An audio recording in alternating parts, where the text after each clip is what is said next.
think it's actually quite a unique region in just the speed at which it has developed, and I guess a single-minded focus on one key grape variety which stands out so much on the world stage. I think we're in quite a unique position. This is cool climate, and a lot of people lose sight of the fact that you're dealing with a late ripening variety in a cool climate area. You're working where, you know, with your own particular soils in your vineyards, and it takes years to get an understanding of all that.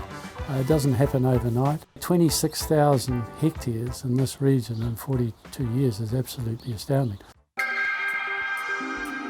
Where we are, we're in the Marlborough region. The Marlborough region is defined by the Wairau River. For us, these stones are really important, these alluvial stones.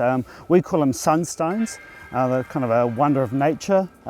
They warm up during the day. You can feel the warmth actually in the stones, and at night they radiate heat, and that gives us these kind of elevated night temperatures. Our Sauvignon Blancs are quite different. They tend to be a little bit more aromatic. They tend to be more passion fruity, a little bit more grapefruity. And they have this kind of minerality, kind of flintiness actually in the palate, and you have this real lovely line of acidity. Traditional central Wairau Valley, stony, grey-wacky, stone driven. It is more mineral, it is subtler in its fruit aroma, and elderflower to the English, or guava to us, is the dominant fruit profile. The Awatere Valley is located about 30 kilometres to the south of the Wairau Valley, and I guess there's about 30% of Marlborough's total production comes from the Awatere Valley.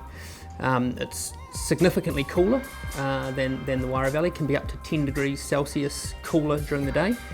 And some of the sites within the Awatere Valley can have 25 to 28 degrees diurnal change between day and night in the middle of summer. I was born in '83, so I was born at a time where there's a lot of replanting in the district, and then it's amazing where Marlborough's come in such a short time. What we're seeing now is capturing those sub-regions, capturing those flavours, and taking that to the consumer. And I think over the next 10 years, that's what we're going to be about. I think New Zealand's a great place to practice organics and biodynamics, and Marlborough in particular has a lot of things going for it in that respect.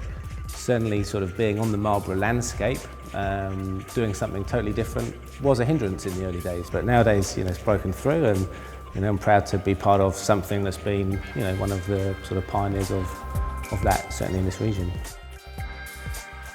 I think so. From the climate-wise, it's just we have always cool nights here, hot days, a lot of sunny days, and even the soil here is different to other regions here in New Zealand. Marlborough was always on my number one for New Zealand region. So we have Hawke's Bay, this time Marlborough and Nelson, and the decision was for me was Marlborough was the best place to be.